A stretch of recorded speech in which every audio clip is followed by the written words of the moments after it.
Hey, all, Scott here. Ever wanted to help support the show and own silver at the same time? Well, a friend of mine, libertarian activist Arlo Pignatti, has invented the alternative currency with the most promise of them all. QR silver commodity discs. The first ever QR code 1-ounce silver pieces. Just scan the back of one with your phone and get the instant spot price. They're perfect for saving or spending at the market. And anyone who donates $100 or more to the Scott Horton Show at scotthorton.org/donate gets one. That's scotthorton.org/donate. And if you'd like to learn and order more, send them a message at commoditydiscs.com or check them out on Facebook at /commoditydiscs. And thanks. Okay, guys, Scott Horton Show. Full archives at scotthorton.org. 4,000-something interviews there. scotthorton.org. And it's fundraising time at the Libertarian Institute. Check it out, libertarianinstitute.org/support for that.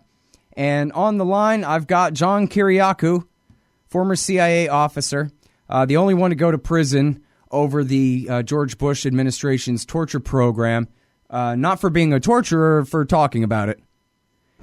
And since then, he has become an author. And, did I say, yeah, he went to prison for 2 years. And now he's got 2 books. The Reluctant Spy, which I wish I'd known about. I would have read it already by now, I think. And there's a brand new one, Doing Time Like a Spy. That's coming out here any day now, I guess. Welcome back to the show. How are you doing, John? Hey, thanks. Happy to do it. Thanks for having me. Happy to have you here. And then, May 15th. So here in just a week, your book will be on the shelves at Amazon.com. Their virtual shelves here. Doing Time Like a Spy. Okay, good.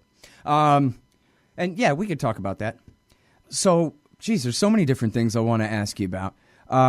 First of all, I don't think I know the answer to this because I haven't read your book. I know that you were there. I think we even talked about this before when you were on the show once before about how you were involved in the arrest of Abu Zubaydah in Pakistan. And you're, to some degree, and I'm not sure the timeline or what have you on it, you're witness to his interrogation by the FBI agent Ali Soufan, and then also to some degree by the CIA officers who tortured him. But I guess I don't know whether you were involved in his torture or even his transport to Thailand. I don't know really much about that other than what I just sort of outlined. So could you really fill us in about what all exactly you know about the torture of Abu Zubaydah in Thailand and how you know? Sure. Starting in January of 2002, I was the chief of counterterrorism operations for the CIA in Islamabad, Pakistan. And in that capacity, I led a large team in a series of raids on the night of March 22nd, 2002, in which we captured Abu Zubaydah. And I'm not allowed to say the exact number, but many dozens of other al-Qaeda fighters and 2 camp commanders, as well as others, people even involved in the Kashmiri separatist movement. Abu Zubaydah was shot and severely wounded the night of his capture. He was shot by a Pakistani policeman. And we rushed him to a hospital for emergency surgery. And from there, we airlifted him to a Pakistani military base nearby. I sat with him for the first 56 hours of his captivity and spoke to him at length after he came out of his coma, after about 24 hours. After the 56 hours were up, the CIA landed a private jet at this Pakistani military base. 3 FBI agents and I put Abu Zubaydah onto the plane, and he was taken to his onward location, which was a secret prison. You mentioned Thailand. I'm not even allowed to confirm or deny that it was Thailand, but certainly that's what's been in the press. So I was the chief of CIA counterterrorism ops in Pakistan until around the 1st of June 2002. I went back to headquarters, and I was in the cafeteria one day, and a senior counterterrorism center, CTC, officer approached me and asked me if I wanted to be certified in the use of enhanced interrogation techniques. I had never heard that term before, so I asked him what he meant. And he said, very excitedly, he said, "We're going to start getting rough with these guys." And I said, "Well, what does that mean?" So he delineated these 10 torture techniques for me. I said, That sounds like a torture program. But let me think about it for an hour. Why I consulted with a senior officer, like a very, very senior officer, who said, listen, this is a torture program. You know how these guys are. Somebody's going to go overboard. They're going to kill a prisoner, and someone's going to go to prison. You want to go to prison? I said, no, I don't want to go to prison. And as you said, I was the only one who went to prison, as it turned out. But of the 14 people they approached, asking if we wanted to be trained in these torture techniques, I was the only one who said no. And so I was removed from the compartment. So there was a period where I didn't have access to any of the Abu Zubaydah information. But on the strength of that capture, I got promoted, and I was named executive assistant to the associate deputy director for operations. And then I got access to the Abu Zubaydah information again. Well, what was happening was there was an FBI agent at the secret prison by the name of Ali Soufan, who was using a tried and true FBI method of interrogation where he builds a rapport with the prisoner and a relationship. And little by little, Abu Zubaydah began to open up. And Abu Zubaydah gave Ali Soufan actionable intelligence that disrupted attacks and saved American lives. It is well documented in the Senate torture report using primary source CIA documents. But the CIA hated the fact that overseas, the FBI had primacy in the case, where normally the CIA has primacy overseas and the FBI has primacy domestically. So George Tenet, who was CIA director at the time, went to President Bush and asked President Bush to remove the FBI from the country. And for whatever reason that's never been explained, that's exactly what Bush did. And so that happened on August the 1st, 2002, and within hours, the CIA started torturing Abu Zubaydah. And immediately he clammed up and never again provided any actionable intelligence. Well, I read a thing there, and I guess, I don't know if you count this, if this is what you mean or not, but I read a thing that said that the first thing that they did was they just threw him in one of these little boxes and left him more or less in solitary for 3 months. They actually even quit interviewing him at all. They said, well, the first thing we have to do is break his entire humanity, and so we'll lock him in the dark for 3 months, and no one's asking him anything at that point. And no one ever bothered to even discuss the legality of this kind of thing. I mean, back at headquarters, certainly people were talking about the legality or the illegality, and we know that Bybee and you, the two attorneys at the Justice Department, were doing somersaults to try to make this legal, despite the fact that it had been illegal since the end of the Second World War. In 1946, we executed Japanese soldiers who had waterboarded American prisoners of war. That was an executable war crime in 1946. In 1968, the Washington Post ran, it was January 18th, 1968, the Washington Post ran a front page photograph of an American soldier waterboarding a North Vietnamese prisoner. And the day that photo was published, Secretary of Defense McNamara ordered an investigation. The soldier was arrested. He was tried on charges of torture. He was convicted and sentenced to 20 years. Well, the law never changed. We changed. So my question back then, as it is today, is why was this torture program illegal in 1946 and illegal in 1968, but then not illegal in 2002 if the law never changed? Mm-hmm. Well, of course, Ronald Reagan's Justice Department prosecuted a Texas sheriff for waterboarding in 1983 as well. You're absolutely right. That's different than a national security circumstance, but I don't know if that makes it different under the law or not. I don't think it does. Yeah, but in our law, though, there is no national security exception. And, this is one of these issues where I really believe that reasonable people can agree to disagree. But torture is clearly illegal. It's always been illegal. And if you want to make it legal, then you have to change the law. Plain and simple. You can't just pretend that the law doesn't exist. Well, and the thing is about it, too, is that in U.S. law, it's the U.S. Constitution. The first law bans torture. The Bill of Rights bans it twice. In the Fifth Amendment, the self-incrimination clause, and the Eighth Amendment, cruel and unusual punishment clause. That's right. Right then and there. And then, so this is my question, too, is, well, you ask it rhetorically, but I guess I'm asking it more lawyerly. It's the other Scott Horton who actually really knows the answer to this stuff. it seems to me like it doesn't matter what any of those memos said.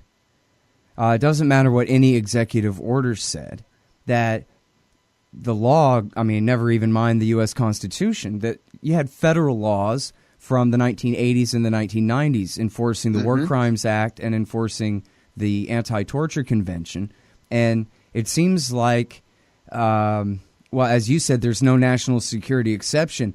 The Anti-Torture Convention explicitly says, and there shall never be, and we don't want to hear it, and any one that you try to make is hereby null and void before you try it, et cetera, like that. So, but then there's the Detainee Treatment Act of 2005, and then now there's the Feinstein-McCain Amendment of just last year, am I right? That's right. Rebans torture, except that I guess I'm not really altogether clear on how that is. I mean, I know in the 2005 Detainee Treatment Act, they left the loophole. They said, and I guess this is what I read about the 2017 amendment too, to the appropriations bill, an amendment to the appropriations bill, is that they say that you can't torture, you have to follow the Army Field Manual. But the Army Field Manual now allows torture. They rewrote it as a loophole. So John McCain has now passed two different things, one in 2005, one in 2016, but apparently they don't make any difference because they're still allowed to use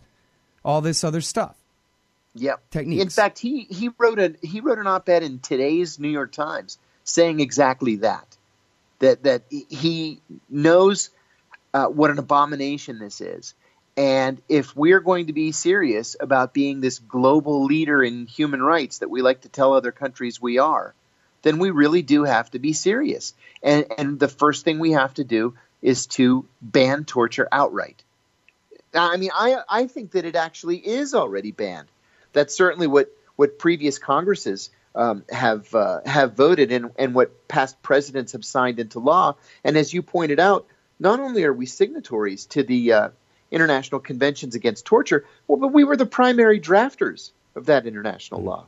And there are federal laws that enforce them too, right? That's right. It's not just that, there's this international treaty. It's that then in accordance with that treaty, the Congress has then passed laws that the presidents have signed enforcing those treaties. So precisely. Yeah. Now, that's exactly right. So we're up against where we started here, where you're the one who went to prison for telling the truth about it. And that's because there actually is no such thing as law at all. And that all there is power, and these people do whatever they want. And, in fact, the lady that destroyed all the tapes of the torture is now the deputy director of the CIA. Right, exactly.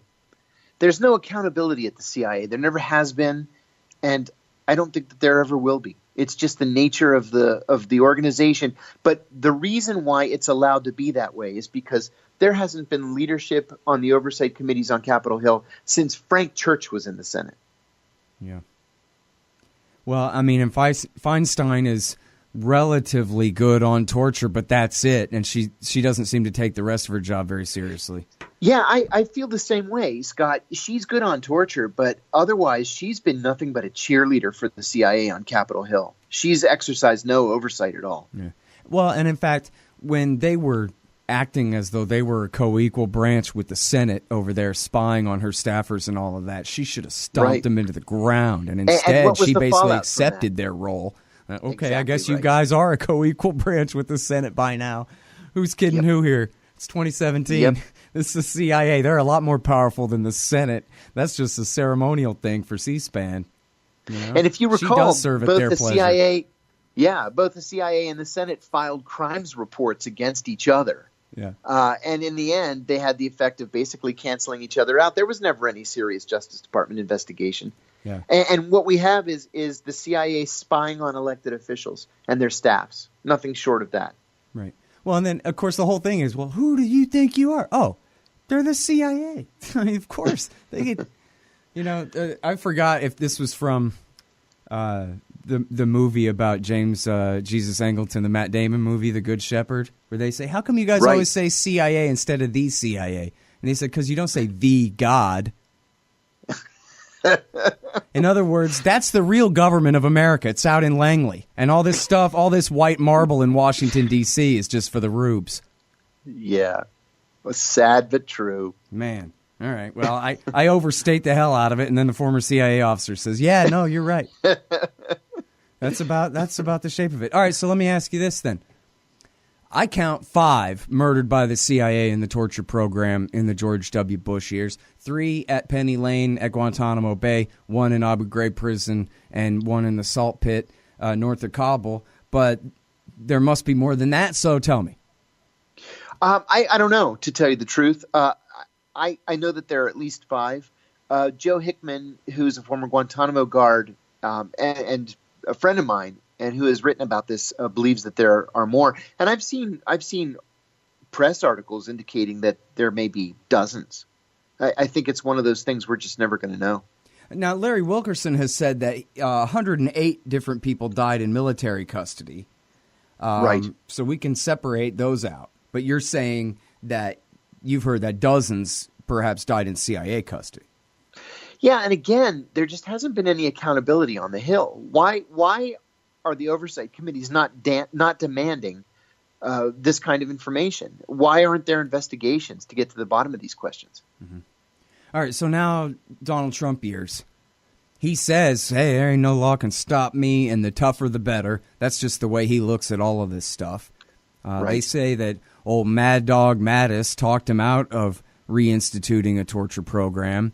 I guess they do have McCain breathing down their neck about some of this stuff. So, but that obviously just raises the question of whether they're just going to ship them all off to Field Marshal Sisi in Egypt and have him torture them all to death. See, that's the wild card right there. That's the wild card. I really do believe that Mattis and General Kelly at Homeland Security are going to be the adults in the room on this issue. Mike Pompeo is not. Mike Pompeo is a follower. But I think that Trump was serious when he said that Mattis had talked him out of it, and then Kelly sort of reiterated what Mattis had to say.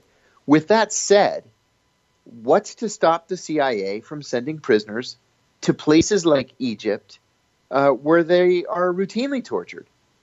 And the way that works, too, is the CIA will always tell these third country partners, now remember, you're not allowed to torture them, so you have to promise us that you won't. And then there's a smile, and they say, yes, we promise we won't torture. Well, of course, I mean, that's why we send them there. We send them there to be tortured. Right. Hey, Al Scott here. If you've got a band, a business, a cause, or campaign, and you need stickers to help promote, check out thebumpersticker.com at thebumpersticker.com. They digitally print with solvent ink, so you get the photo quality results of digital with the strength and durability of old-style screen printing. I'm sure glad I sold thebumpersticker.com to Rick back when. He's made a hell of a great company out of it, and there are thousands of satisfied customers who agree with me, too. Let thebumpersticker.com help you get the word out. That's thebumpersticker.com at thebumpersticker.com. Well, yeah, I mean, geez, there was that kid in Saudi Arabia where the FBI agents even sat there and watched him be tortured. Abu Ali, and his fake confession, his obviously laughable confession that he was plotting to murder George W. Bush. And they sat there feeding the Saudis the questions and watching through the one-way glass, according to the reports. They were in on that one. And that was the so-called pure as snow FBI agents. Right. They were the ones that are supposed to be so clean that they can't even be in the country when such a thing takes place. Yeah, and then that was the one, too, where they let all his testimony be read out before the jury, but they didn't let the defense explain that it was tortured out of him by Saudi, secret police. Right. Or anything like this, so the jury went along with it. That was one I actually forgot about for a while. For some reason, that just reminded me about the turn and look away, right? Like my friend's dad letting me steal a cigarette out of his pack when I was a kid, Go ahead and torture him to death, and we'll pretend to not notice. It's pretty much the same thing.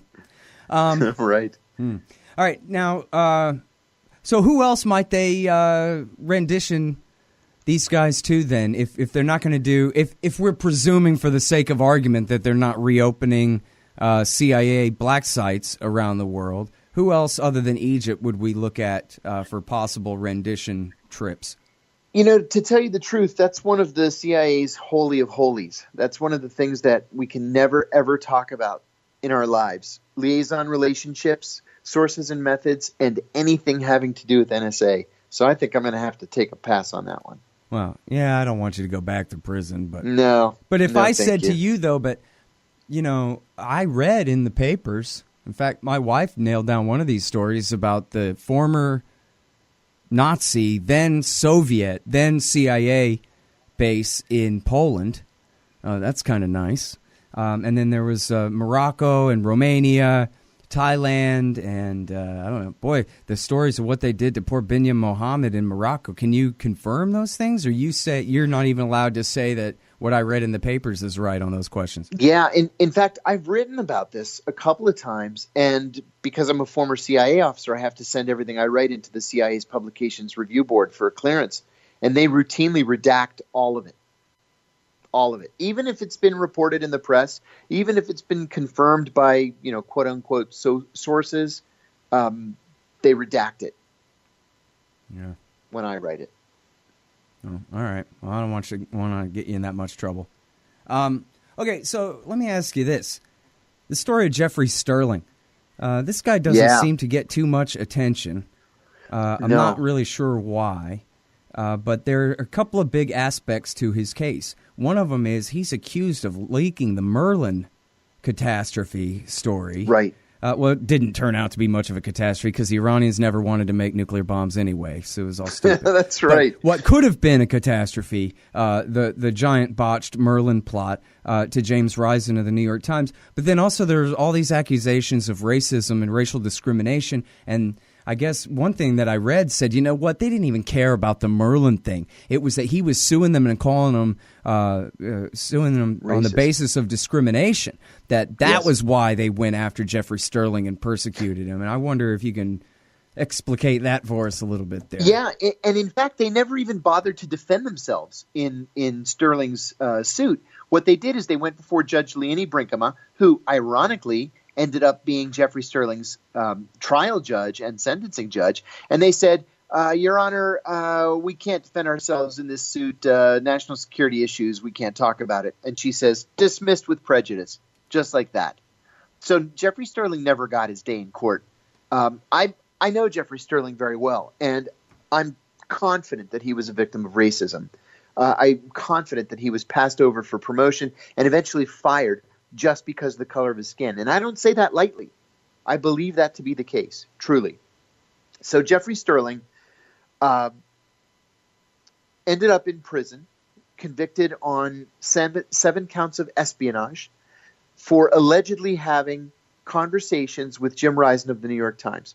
There's been literally zero proof that he ever talked about Operation Merlin with Jim Risen. The only evidence against him was metadata of 52 telephone calls between Jeffrey and Risen over a 2.5-year period.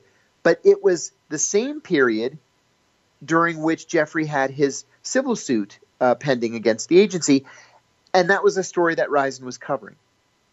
But the judge didn't want to hear that. And the prosecutors called Condoleezza Rice to the stand to have her talk about what a catastrophe this was for national security, that this Operation Merlin was blown to the Iranians. There was never any evidence that Jeffrey Sterling did that. And indeed, Jim Risen is a 2-time Pulitzer Prize winner.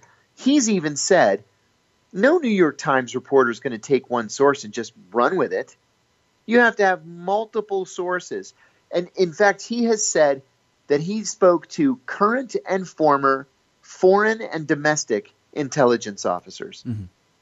Well, and that's part of that story, too, is for people who aren't familiar, this was the thing where they accidentally gave nuclear bomb blueprints to the Iranians because they were trying to entrap them with it, basically, and catch them having it in their files or whatever. But this was a huge freaking thing. So there's no mystery why Jim Risen had multiple sources for this. It's not like this was some tiny little deal. This was, not that I doubt anybody actually got in trouble for it, but it's the kind of thing where if it wasn't the CIA, somebody would have gotten in trouble for that one. That was a big screw up. So it was. The idea that it was all him, even if he was, he might have been a confirming source, or maybe he was the original one, but still, that would be far from the whole story. You're absolutely right. And so here's Jeffrey Sterling just stuck sitting in prison. Now, thank goodness he's gonna come home at the end of this year. But this is a guy who. Well, I read somewhere he was really sick too. He very sick. He had a heart attack about 6 months ago and has had multiple heart episodes, is what they're calling them, ever since. And again, right now as we speak, he's being denied his heart medication.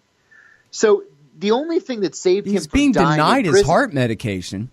Oh yeah, this is an ongoing issue. He's filed multiple suits. He's filed complaints with the regional and national offices at the Bureau of Prisons. Repeatedly, they've denied him his medication. And then last weekend, they put him in solitary confinement for 3 days because they said that he was rude to a guard, which is ridiculous. Huh. I wonder if they're trying to kill him. He thinks they are. He thinks they are. That's kind of one of the things that So you wrote were in this prison, book so that- you have experience. I was going to say, gee, I wonder how that works, but I could ask you how that works. I hate to say it, but it doesn't really sound that different than probably how most people with heart conditions are treated, right? You might get your medicine if we feel like it, say the guards. Oh, no? Let me tell you, my bunkmate in prison was the former mayor of Cleveland, right? Awesome guy. I love the guy. Frank Russo, terrific guy, in on a corruption charge. They gave him 28 years. He was 65 years old. He had congestive heart failure, a history of heart attacks, and they give him 28 years in prison.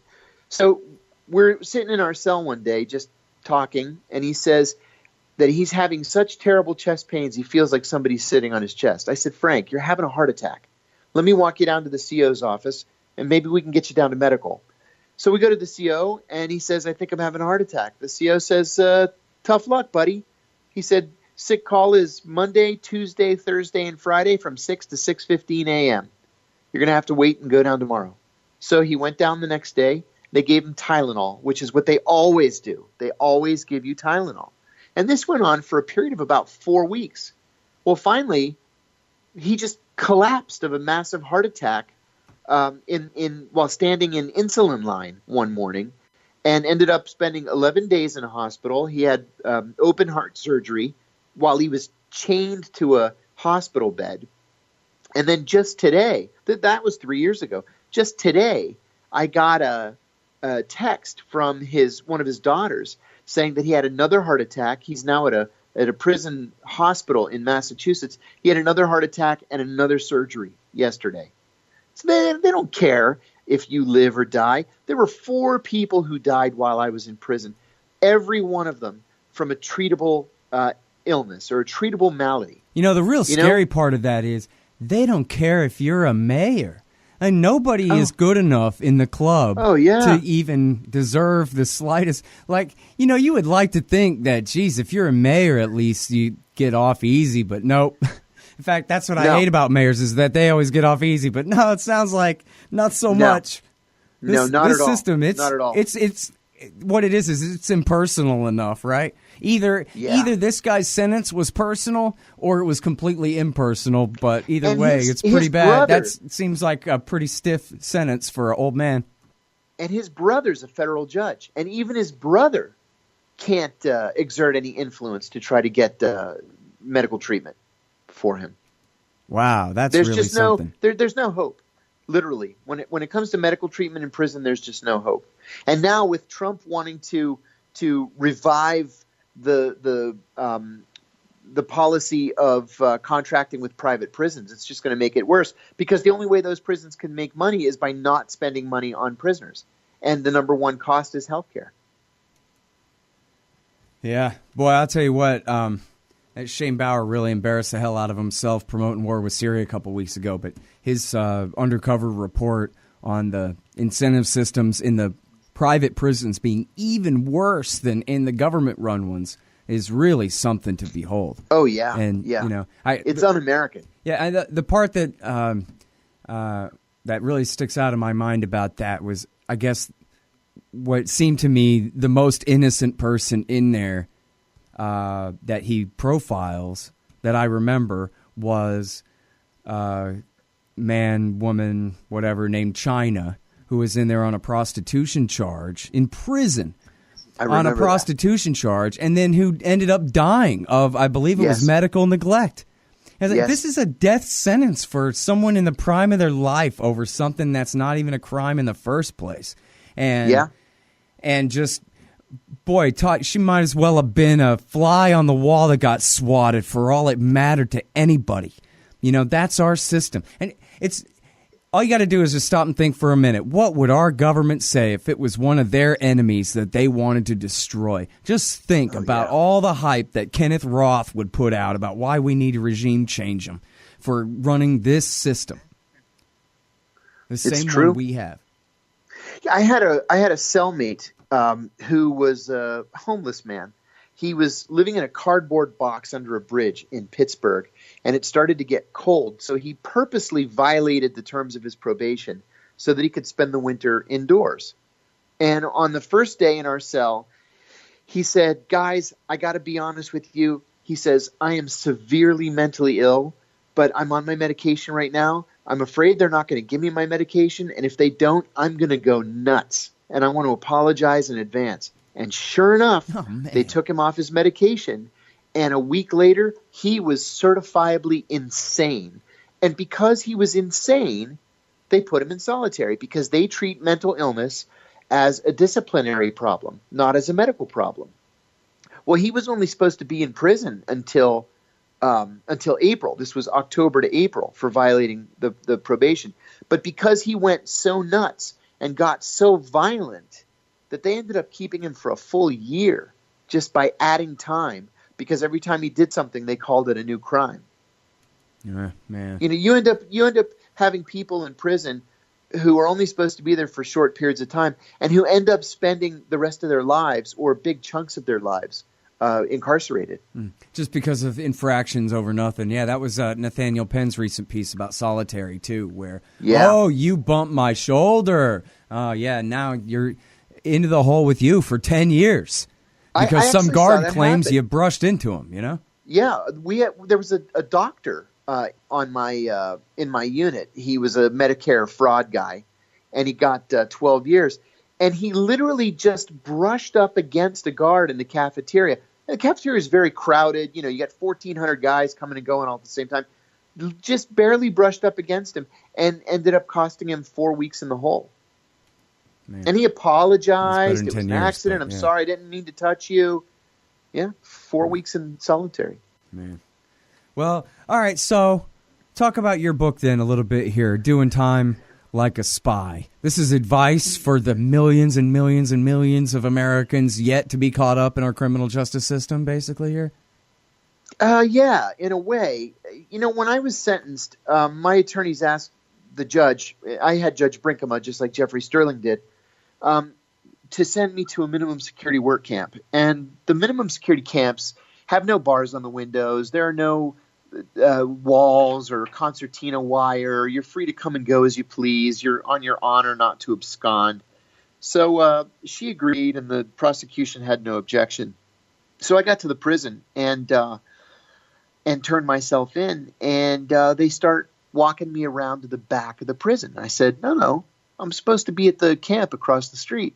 And the cop kind of chortled and said, not according to my paperwork, you're not. So I told myself, take it easy. There's nothing you can do.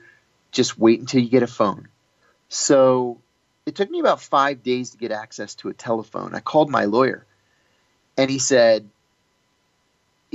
man, we can file a motion, but it's going to be 2 years before we get a hearing date, and you're going to be home by then.